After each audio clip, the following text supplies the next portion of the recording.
Good afternoon. Today I will be discussing about the Block 3 Unit 9, which talks about capacity planning. So any organization, the operation strategy of an organization is revealed to a large extent by its investment made in creation of capacity. So the operation strategy revolves around the investment made in creation of capacity.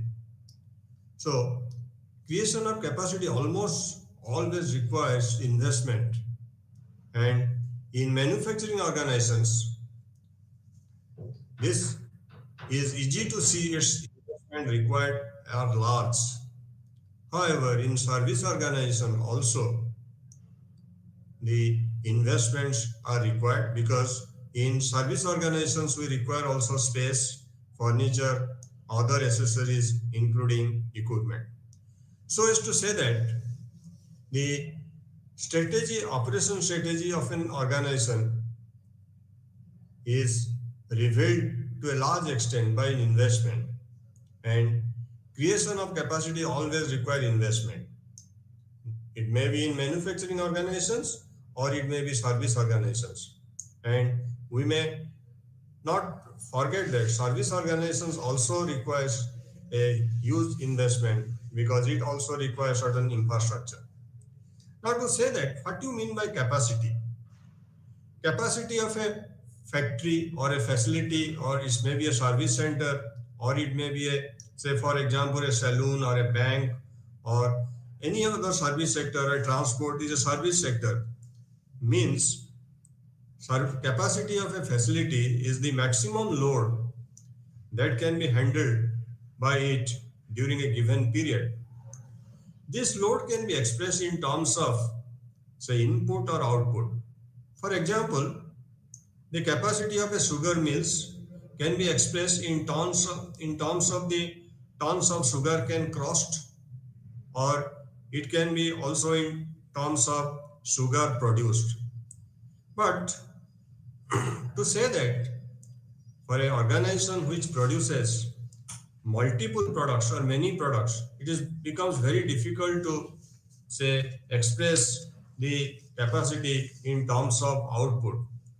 For example, a plastic manufacturing unit, it produces chairs, tables, furnitures, a lot other things. So I cannot say that the capacity of the plant is 100 tables, 50 chairs, 100 sofas, 50 dining tables, 60 cots. Like this I cannot. So it's easy to express the capacity in terms of input, how much input plastic it can process. So capacity is of a factory is the maximum load. For example, in a bank or in a, say, service center like, say, saloon, in an hour the capacity is 3, say, that means at a time, at 1 hour in a day, the spa or the salon is capable of, say, giving service to the three customers. So generally we speak in input or output, but the problem is output. When you express in output, it becomes a problem when an organization produces multiple products. If an organization produces a single product, it may be easy to express the capacity in terms of output. Now, need for capacity planning. Why do company go for capacity planning? Now, there is a problem. Low capacity is of a facility may result in cost of under capacity, especially during periods of high demand of the products. It is observed the average unit cost of a product is higher for small plants. That means if your capacity is low but demand is high, that means you are not able to fulfill the demand of the customers. That means whenever a customer comes to you for your product, you are not able to satisfy them because you don't have sufficient products with you to serve them. That gives a very bad impression in the minds of the, say, customers. Your goodwill may be lost, and above all you are losing some sales, thereby you are losing some profits also. So if you produce in a smaller quantity, the unit cost or the average cost of a product is higher for smaller plants. Another problem is overcapacity. So overcapacity is a plant means more number of, say, units of the products are produced due to low demand as compared to the capacity available. You are producing more, but you are not able to sell because the demand is less. Therefore, you are storing that in an inventory that gives you cost to the organizations. So we need a capacity planning, thereby we make an optimum capacity planning, which is a balance between the low capacity and over capacity. Now, when you say make a capacity planning, you have a system performance. Now, there are two meanings of system performance. Based on this, I will be coming you later on efficiency and capacity utilizations. That's what I'm telling. Capacity is the limiting capability of a productive unit to produce within a stated time period, and this limiting capability depends on intensiveness of the use of productive unit. What is intensiveness? I have given an example here. For example, by working for 7 days a week instead of 6, or resorting to overtime work, or working for 2 shifts a day, even 3 in place of 1, the capacity of productive unit can be increased. So, the first definition I told you, capacity is the maximum load. The maximum load is your limiting capability. That means I am capable of, I am a say garage, or I am a say automobile garage which looks after the repairing of the cars. My limiting capability is that in a day I can serve say 5 to 6 customers. So in a day my limiting capacity is 5 cars, and this limiting capability depends on the intensiveness of the use of the productive unit. What is mean intensiveness? Suppose on a day, particular in a day, you are capable of servicing 4. In a day, there are 5. So your maximum limiting capability is 5. How that is possible? That is possible if you use your productive unit in an intensive manner. That means by increasing the working hour, or by working in different shifts, the capacity of the productive unit can be increased. So capacity is the maximum load, or is, in other words, we can say the limiting capability of a productive unit. Now, there are different types of capacity planning. One is your licensed capacity, installed capacity, rated capacity, rough cut capacity, balanced capacity, and system capacity. Now, what is licensed capacity? Licensed capacity denotes the capacity that has been licensed or permitted by the concerned government authorities. Now suppose Whenever you start a business, you have to take the permission of concerned government. It may be a local government, or maybe a state government, or it may be a, say, central government. Whichever government is possible, you have to take. And that government gives you a permission, gives you certain permission that your capacity should be this much. That is called license capacity. That capacity which is authorized or licensed or permitted by the governmental authorities. Install capacity. Install capacity indicates the capacity that has been provided while the plant was installed. Suppose I am installed a plant and my capacity is say 50. I have installed a machine which can produce 50 units in a day, or in a month it is 1500 units. So my install capacity is 15 units. So install capacity indicates that the capacity of the plant which has been installed, that has been installed. Then rated capacity, and rated capacity is based on the highest production rate established by actual trials. What is that rated? Suppose a runner is there, a say athlete who runs 100 meters.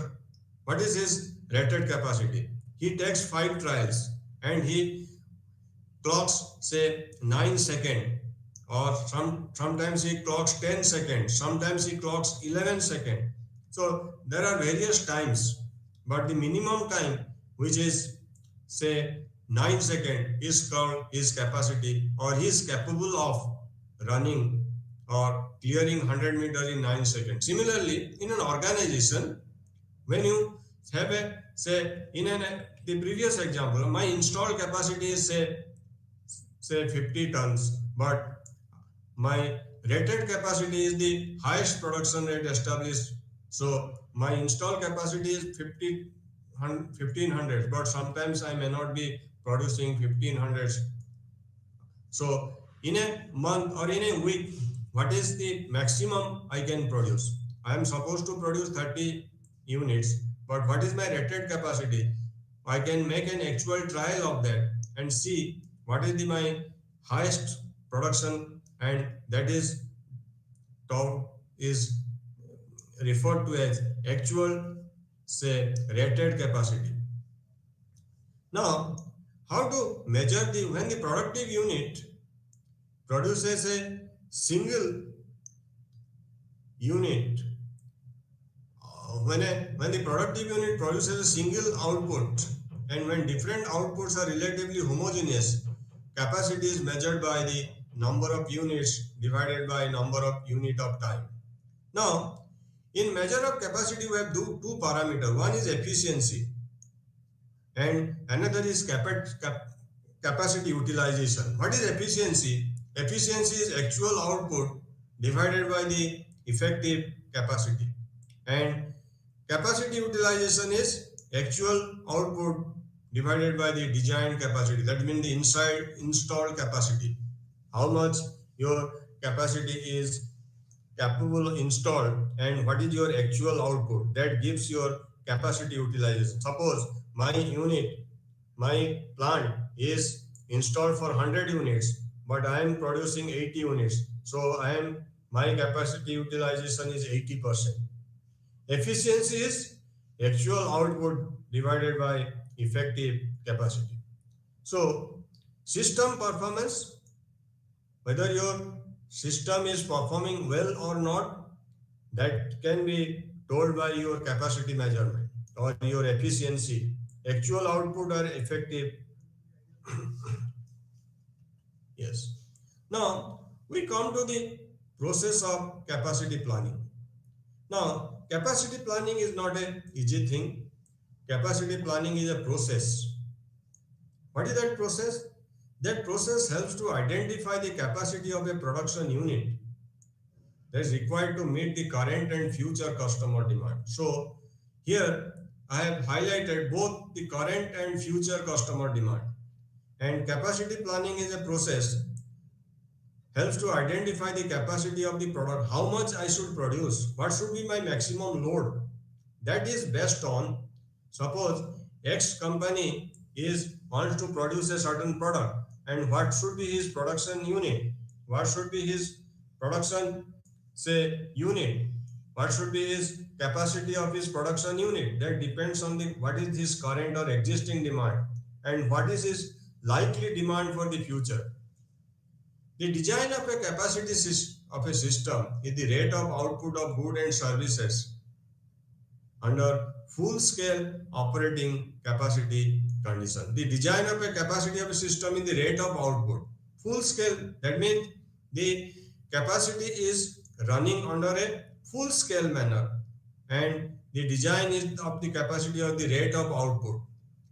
In manufacturing organization, the creation of capacity requires a huge investment, because in a manufacturing investment we require a lot of machinery machineries which cost a lot of money to the organizations. We also require manpower, we require a say factory or a land. All these requires huge investment. Nowadays the service organization also requires good investment. Why? If you want, suppose you want to have a good service organization, you want to have a good space in a particular area, you must have good furnitures, other accessories, including the equipment. That also have a huge investment to the organization.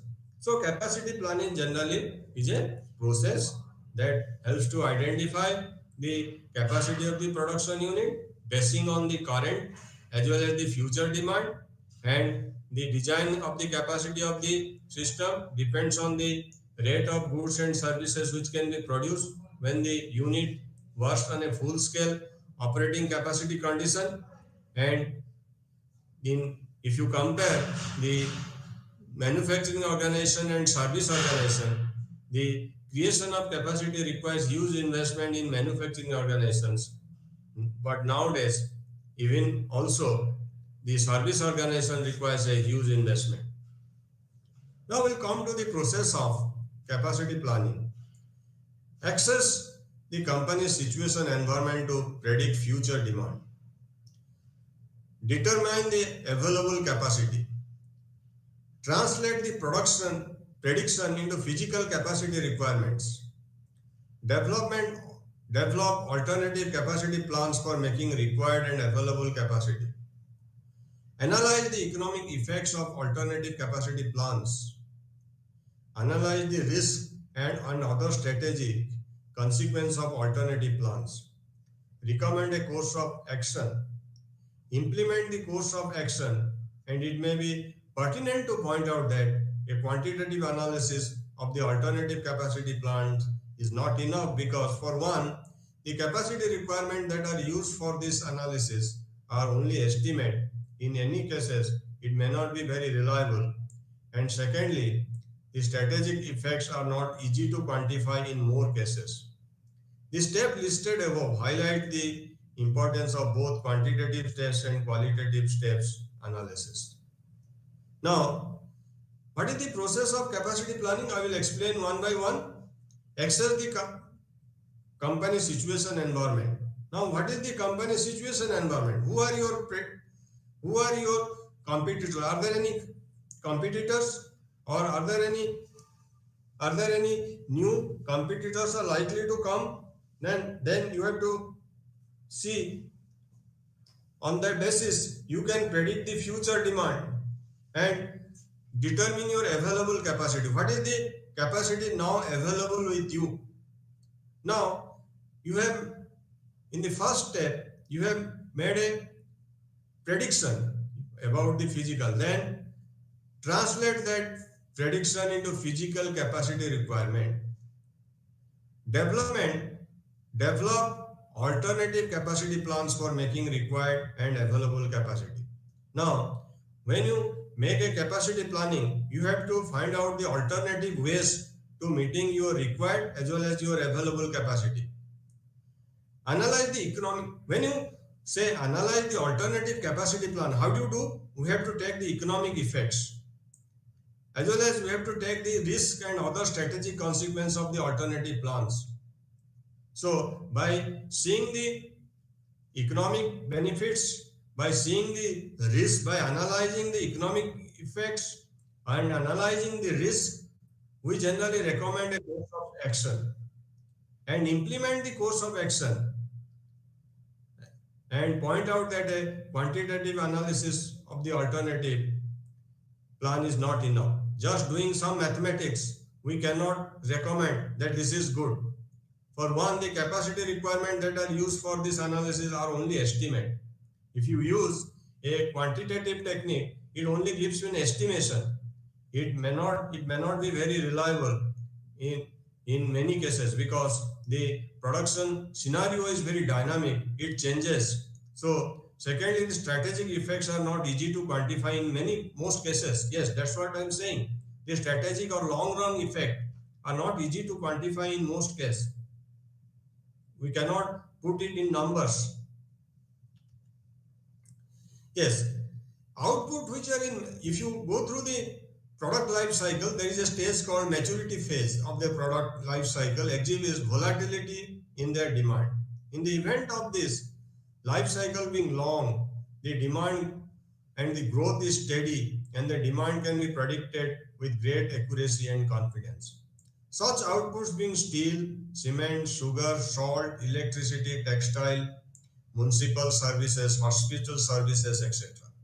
So, output which are in maturity phase in life cycle and exhibits volatility in demand. Volatility means sometimes increase, sometimes decreases in demand. In the event of life cycle being long, the, the demand and the growth is steady and demand can be predicted with great accuracy and confidence.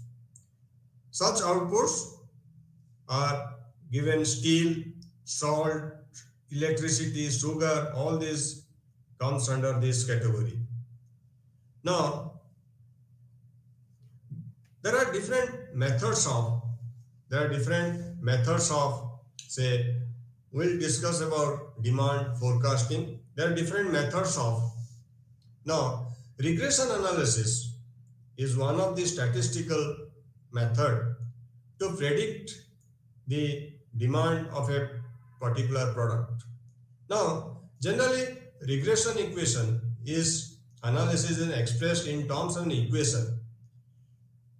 In regression analysis, we have two types of variables. In one is your, say, dependent variable and independent variable. Now, suppose y is equal to a plus b x, y is equal to a plus bx.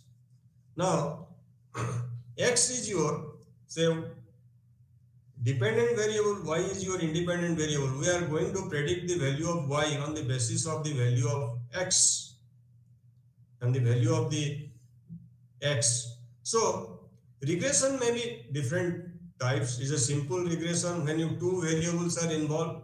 It may be multiple regressions when more than two variables.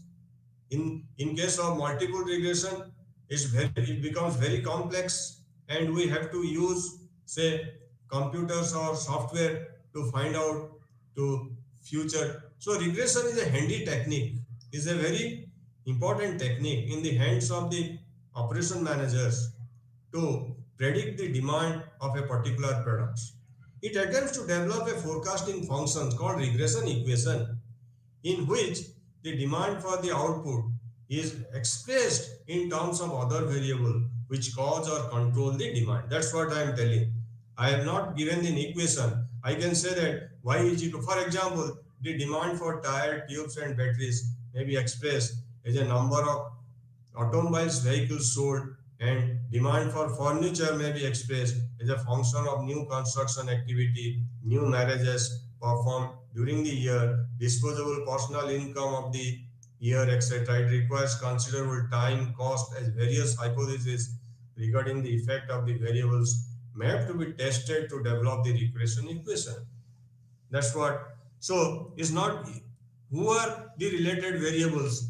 Now I have given an example. Suppose I am, say, try to find out the demand for tires, tubes, batteries. Now I can express these are the functions of automobiles. So I can say that y is equal to a plus bx, where y stands for tire, tubes and batteries and x is your automobiles. If more automobiles are sold, there is every possibility that more tires, more tubes, more batteries may be demanded, because a automobile is runs by tire required. Automobile vehicles without tires, without tubes, without batteries will be useless. Similarly, the demand for furniture can be a function of new construction activities, new marriages performed and disposed, because when a new marriage is performed, new household starts, they have to get certain furnitures. So more marriages, more furniture demand, more construction, more furniture, more disposable income with the consumers. So in the last sentence, I have mentioned that it requires considerable time and cost as various hypotheses. Hypotheses mean assumptions. We assume that new construction, say, causes demand for furniture. Is it true or not? We have to be tested. The effect of the variable may have to test it to develop the regression equation. So it's not very easy. So regression is a statistical method where we try to say develop a forecasting function. Is a equations where there are two variables, one is dependent and another is independent. Then comes your econometric or forecasting method. This may be extension of the regression analysis, included simultaneous regression equation. That's why I'm telling. For example, demand of a product can be expressed as a capacity planning function of GNP, price and advertisement. But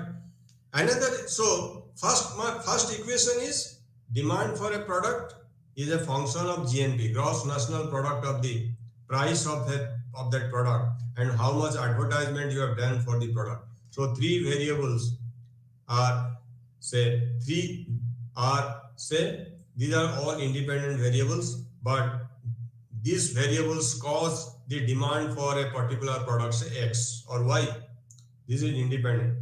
But price is a function of its cost, selling, distributing expenses and profit. So how much price you will charge depends on how much cost you have incurred, how much cost you have incurred for selling, what are the how much commission your say distributor or the retailers takes for your product, and how much profit you want to retain. So cost may be a function of production and inventory level, finally the selling cost. So how many equations we have developed here? Instead of one equations, there are four now which are to be estimated simultaneously. These methods require high amount of time and cost, and generally these are done by computers and these are not done by human hand. It takes a lot of time, lot of complex calculations. So economic forecasting method is a simultaneous regression method. Here we develop not one equations, but you develop multiple equations. You will develop multiple equations and we will try to solve these multiple equations simultaneously. So I have given you the example. The capacity planning function is of GNP, price and advertisement. Price is a function of its cost, selling and distribution and profit. Cost may be a function of production and inventory levels. Finally, the selling cost. So instead of one relationship, there are four now. Yes. Now, these are regressions and simultaneous equations. Regression equations. These are called sometimes a quantitative method. Now we are coming to a qualitative methods of demand forecasting. One of these method is the Delphi method, which was developed by Rand corporations in USA for the first time. It was Ford company first time used this Delphi method. Now, what is this method? It's a forecasting technique, qualitative, applied to the subjective nature of demand values. This method draws upon a panel of experts in a structured manner to eliminate the possible dominance of the more vocal, more prestigious, and better salesperson in the group. The essential precaution to be followed in this method: panel members must be unknown to each other. Initial questionnaire should be unambiguous.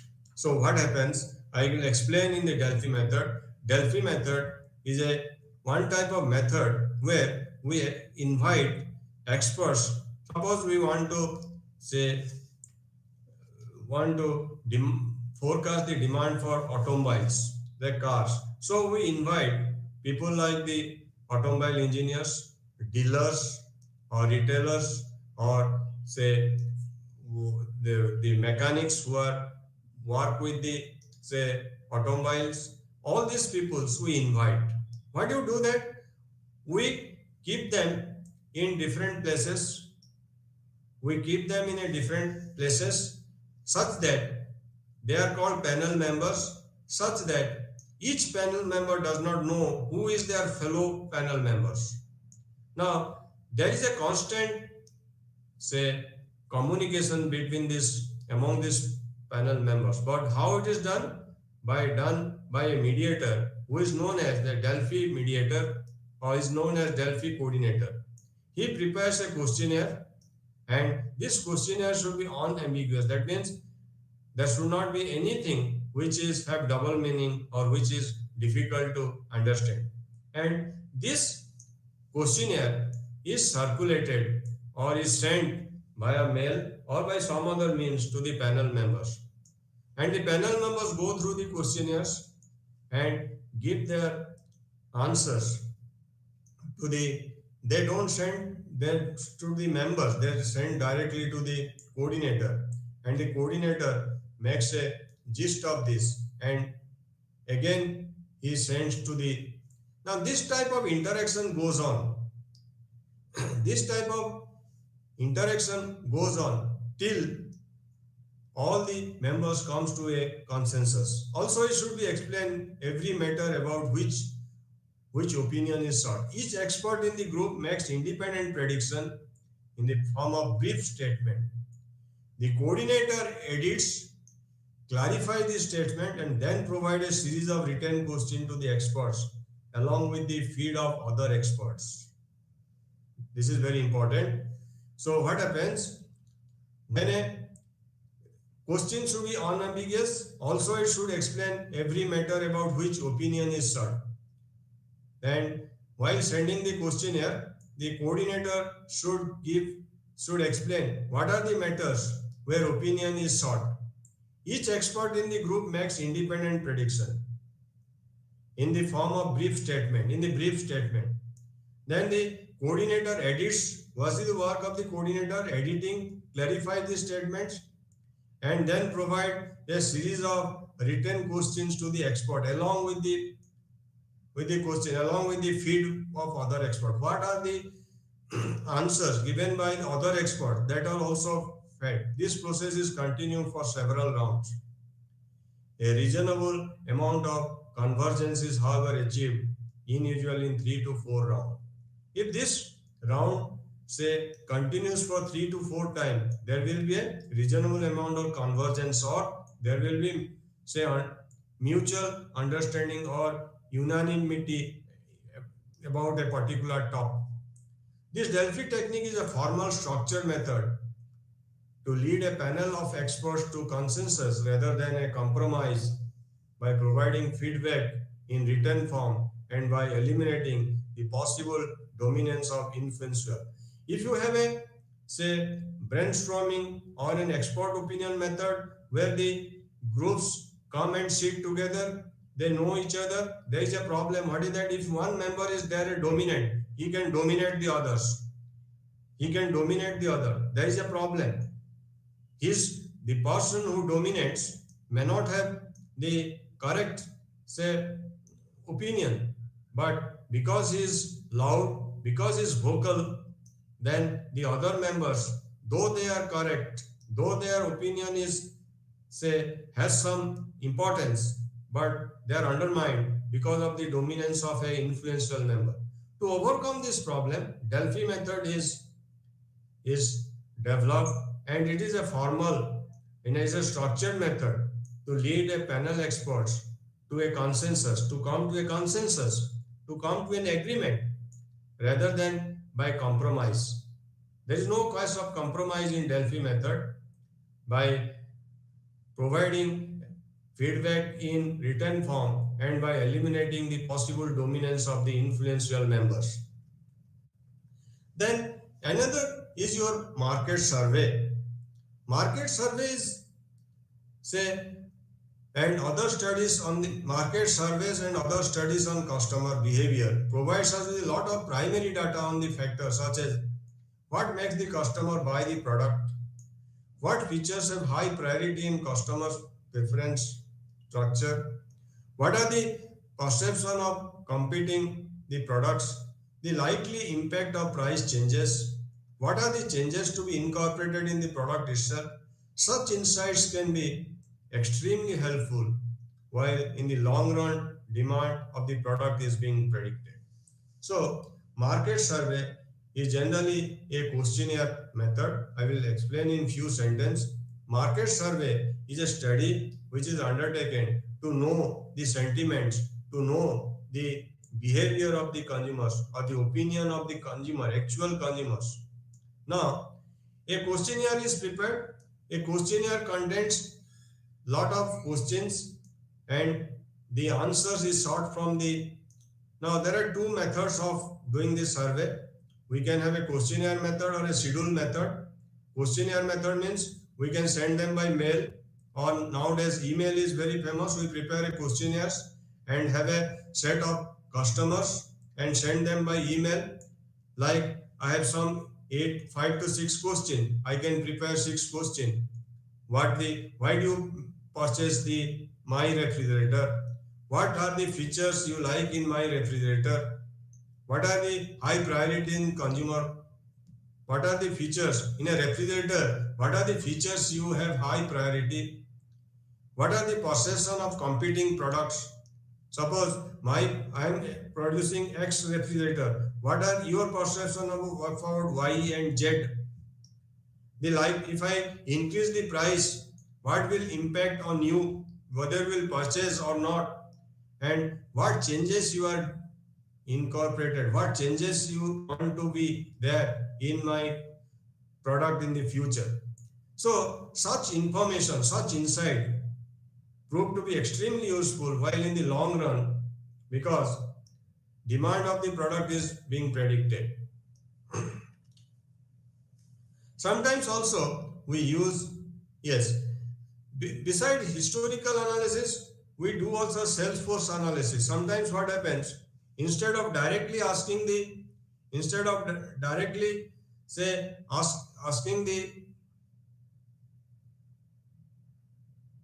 yes, instead of directly asking the, say, consumers, we can ask the, say, salesperson of a company. That is Salesforce opinion method. What you do there, in a particular area, a company may have their salespersons. We assign them the work of finding out the demand or likely demand of the product in their area, in their locality. And all, say, salespersons are advised to send the information to the central office where the data are consolidated and a demand is thereby predicted. Now, historical analogy and life cycle analysis, they try to predict the growth of the demand of a product by analyzing its broader progress so far along its product life cycle, also by comparing it the life cycle of another similar product. For instance, the growth of the demand for color TV can also be compared with the life cycle of black and white TV sets, and long-term prediction of color TV sets can be made based on such comparisons. So, historical, now before the color TV, there was black and white TV. So, what is their life cycle? What is the life cycle? So, the growth, for the instant, the growth of demand of color TV set can be compared with the life cycle of black and white TV sets and long-term prediction of color TV sets. Similarly, for CFL and traditional electric wheels, bulbs, CD and cassettes, when you say predict the demand for CD, we can analyze the life cycle of say cassettes which were used before CDs. Then traditional electric bulbs were used before the CFL bulbs. All these are called historical analogies or life cycle analysis. In case of multiple product, a similar exercise is to be undertaken for each of them, and when added, they provide the capacity required throughout the planning horizon.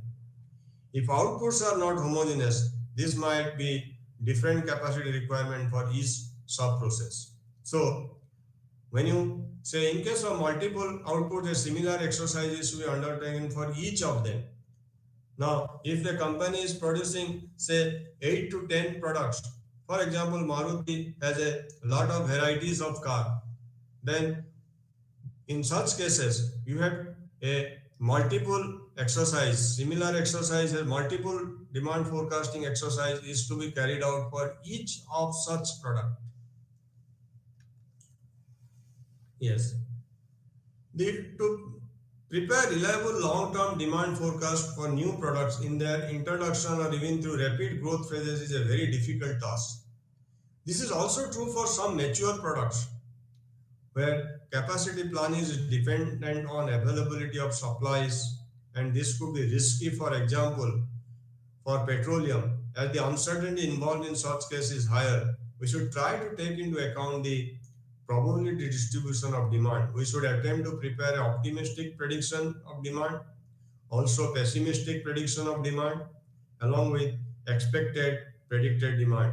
If the optimistic predictions come true, then large capacity additions have to be built and the process has to be started immediately. On the other hand, if pessimistic prediction come true, then capacity addition need to be much smaller and slower in between is the expected predicted demand. So predicting future capacity requirement. So if you are preparing a capacity requirement planning for say new product or in their introduction or even through rapid growth phase is very difficult task. This is also true for some mature product where capacity planning is dependent on availability of supplies. So petroleum, the supply is very uncertain. Say generally we take the probability distribution where you take three types of demand. One is your optimistic demand where everything is fine. Optimistic prediction of demand here. Also a pessimistic where the demand is very low in all abnormal conditions where conditions are not suitable, and in between we have an expected or average that is called expected predicted demand. So if the large capacity addition, if the optimistic comes true, then large capacity addition have to be built and the process has to be started immediately. It should be fast. In case the prediction is pessimistic, it should be the addition should be smaller and slower. So then we take up the generation of capacity. How do you generate the capacity? Once the capacity requirements have been worked out, then there is alternative capacity plan listing the size, timing of the capacity additions can be generated. If the capacity available does not match the capacity required in any year, the capacity plan also mentions whether alternative source of capacity will be used or whether the plan is prepared with the possibility of lost sale. Now, once the capacity requirements are worked out, alternative capacity plan. Listing the size. What is the size of the capacity? What is the timing of the capacity addition? If the capacity planning does not match the capacity required in any year, the capacity plan also mentions whether alternative source of capacity will be used. That means if the capacity is 100, but we require 150, our sales says that, our prediction says that we require 150 units. So in that case, what we have to do? We have to find out whether the alternative source of capacity will be used or whether the plan is prepared with the possibility of lost sales. Whether we add or we'll go with the existing plants and we'll lose some cells, it will not harm the organization. Now, how do we increment the capacity? Size of the increment when there is a growth is in predicted demand for a product. That means there is a requirement for capacity increment when we visualize, when we think there is a growth in the predicted demand for a product. The important question is how much the capacity has to be added and when. When capacity increment arises, two things come to our mind: how much the capacity has to be added and at what time. Two strategies for capacity addition could be easily formulated. First one is add capacity in small increments but more often. Second, add large increment but less often. So first thing is what is saying that add small increments. Suppose we require say increase of 100. So 10 times you can go on increasing. But in the second case, you add 50 and 50. In 2 times you can add capacity. Two other related options are add capacity before the requirement exceed the capacity available. That means you should, another options are add capacity before the requirement exceeds the capacity available.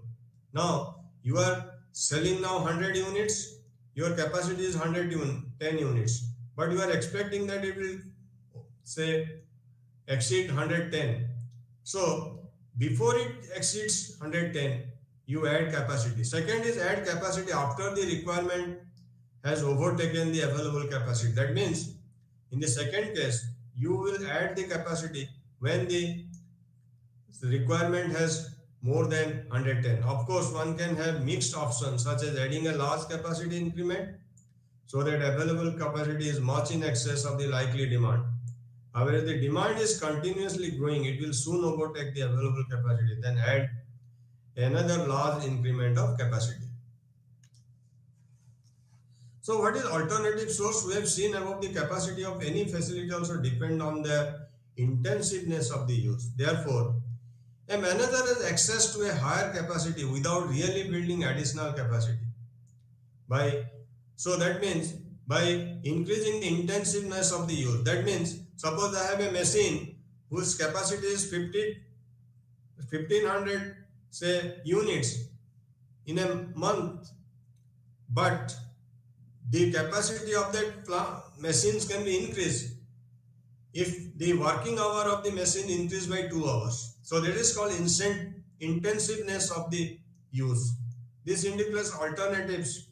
So before building a new capacity, we must see whether the existing say resources can be used or resources facility can be used intensively. Thereby it can meet the demand. So this includes alternatives like overtime, holiday work, on holidays on Sundays or Saturdays, additional shifts, night shifts of working of etc. There is a further possibility subcontracting a part or all of the transformation processing to outsiders and have access to their capacities as well. So by working intensively, that means I have given you examples: overtime, holiday work, additional shift, or you may also subcontract, or you may give a part of the requirement to an outsider who will produce for you. However, for specialized and sophisticated processing, subcontracting may not be feasible, and similarly, for the process industry working round the clock, it may not be possible to increase the intensiveness of use. By making use of this alternative source of capacity, one can reduce the cost of carrying a high capacity along with reducing the risk of not using the capacity built. Alternative capacity plan may have capacity gaps which would be made from this alternative source of capacity. So what is saying that if your processing is sophisticated and specialized, subcontracting is not possible, and intensive use of the process is not possible when your facilities is working round the clock for processing, say industrial working round the clock, for steel industries or for chemical industries, they work round the clock. It is not possible to increase the intensiveness of the use. So by making use of this alternative source of capacity, one can one can rather reduce the cost of carrying. Then cost volume relationship. For a given capacity, unit cost of production decreases with high volume as fixed cost gets spread over a large volume. However, near the capacity limit and marginally above the normal capacity, the unit cost increases as the variable cost per unit starts increasing due to how high cost involved overtime, holiday work, subcontracting, etc., as well as the effect of general congestion at workplaces and of equipment. In effect, therefore, the unit cost of production will have the shape of a U shape with the minimum being somewhere near the normal capacity established. So, unit cost of production decreases when our higher volume as fixed cost gets over a large volume. However, limit, near the capacity limit or marginally above the normal capacity, the unit cost increases. Now, there is a concept called economics of scale. Economics of scales and cost are advantages reaped by companies when the products, when the companies work on a large scale or when the production becomes, say, efficient. Companies can achieve economics of scale by increasing productions, by lowering the cost. This happens because costs are spread over a large number of goods. Costs can be both fixed cost as well as variable cost. Generally speaking, economics of scale can be achieved by two ways. First, the company can realize internal economics of scale and external economies of scale. What is internal economies of scale? Internal economies are internal to the organization. That means it is enjoyed by the company himself, where the external benefits both are enjoyed by the industries as a whole. So, a higher capacity plant offers some economies of scale. It is worthwhile going in for a greater automation only in a high capacity plant. This coupled with more sophistication technology enables a larger capacity plant to produce at a lower variable cost per unit, along with the fixed cost of production is much higher. The combined effect of this that lower unit cost can be achieved in a larger capacity plant. There are other economics of scale. With the increase in capacity, the increase in investment in inventory is less than proportional. 100% increase in capacity will require an increase of about 40 to 50% investment in inventories, giving rise to economy of scale. Similarly, in many process industry, the capacity increases as per the volume of pressure vessels, pipes, tanks, etc. Whereas construction costs vary as per the surface area of the same, giving rise to an economy of scale in construction. So, economics of scales are two types. Internal economics, you have say lots economy of buying it in large. So if your farm is large, you purchase raw material in big size, thereby you get some discounts. You have also financial economies of scale. You can easy to get loans from different organizations. You have also technological, as I told you, technological economies of scale. You can use sophisticated technology which will reduce your variable cost per unit. Another alternative to meeting the capacity requirement is through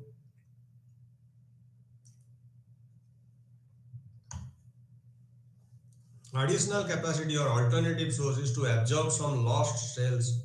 However, lost sales always amount to losing some market share. These are very risky alternatives, especially in face of competition while generating capacity plan, because market share losses could be permanent. Although lost sales are not found in capacity plans for commercial organization, capacity could be perennially found to be below the requirement in cases of many infrastructural facilities. This could be seen in power, public transport, telephones, water supply, other facilities. Even for commercial organization, whether there's sudden spurts in demand growth, there may be no alternative to meeting the demand through lost sales, which amounts to absorbing a loss in the possible contribution. So another so absorb the some lost sales. This is very simple, but this is a very risky alternative. Why? Once you lose your sales, this may be permanent, and it's a risky proposition if there are many competitors are there. If competitors are there, this is a risky proposition. Multiple analytical outputs, as mentioned above, multiple outputs increase the stability of the demand growth. Each output in different phase of a respective product life cycle. The demand of the some source decline that others could be in their growth phase. Consequently, the overall capacity requirement have less fluctuation than that of a one output. A similar concept is useful when the demand for an output is highly seasonal and varies widely during the course of action. So here there is a comparison between multiple and single output. Suppose a oven is there. A oven is capable of producing different products. Is an example. Now it is capable of producing burger, say different types of pizzas and your bread, biscuits. So if some products have high demand, some products may have low demand. So if high demand is balances the low demand, so that your capacity there is not much, consequently the overall capacity will have not large fluctuations. But if a company is producing single output, then there is a risky of say capacity fluctuations. Is also true in case of seasonal products. If possible, the addition of the anti-cyclic output can help in stabilizing the capacity requirement throughout the year. The demand for electric fan is highly seasonal with peak occurring in summer. That means in summer there is a high demand for fans and sales in winter is very low. If heat converters which require similar production process are added to the product range, the capacity requirement throughout the year will be more stable and the demand for heat convectors peak in winter. Electric fans, heat converters are therefore anti-cyclic, and addition of anti-cyclic output makes it possible to have a better capacity plans. The alternative capacity plan developed will have to be analyzed to find out one which is the most desirable for our purpose.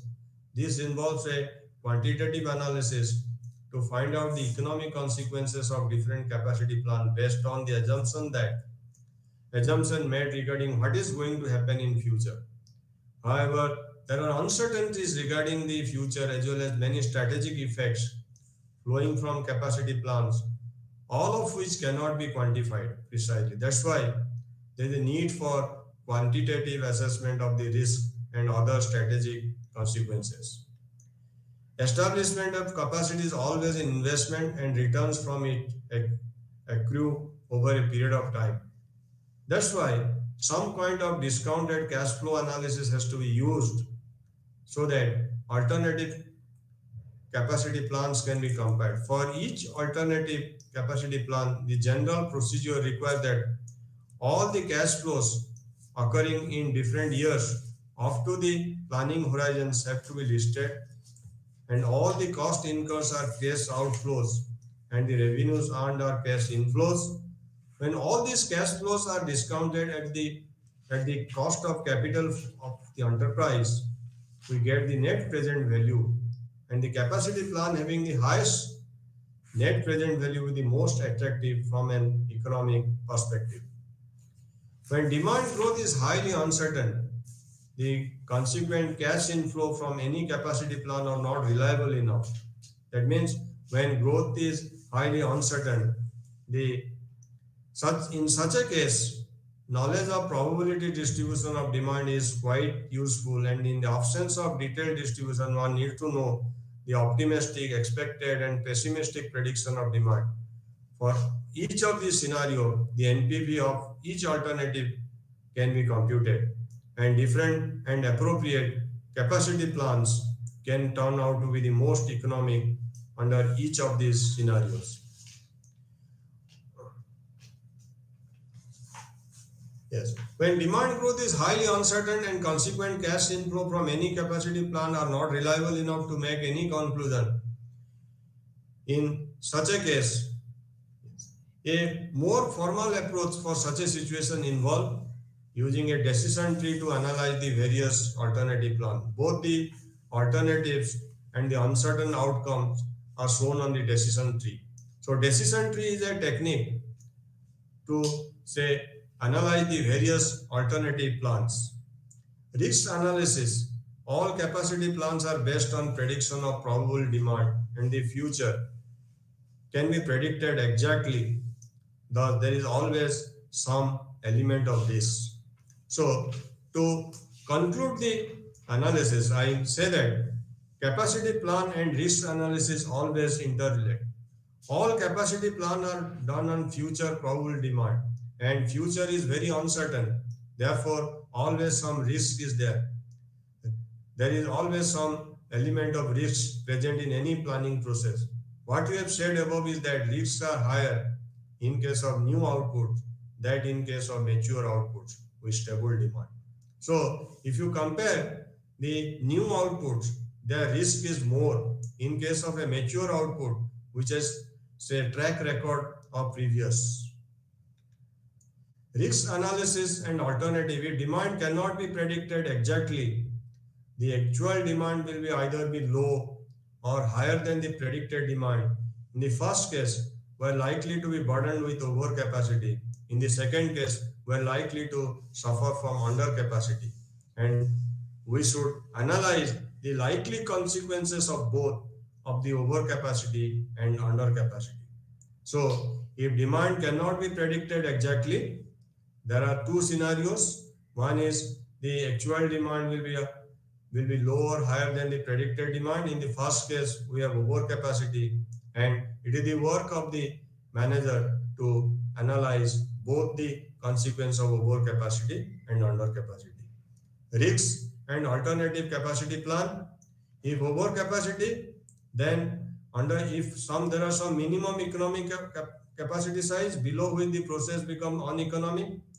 The cost involved in establishing the capacity is relatively low. Subcontracting is very difficult or impossible. The lead time required to establish new capacity is very long. The demand growth is more likely to be nearer the optimistic prediction. So, in the trade may negatively and may amount to be a more than proportionate drop. Thank you very much.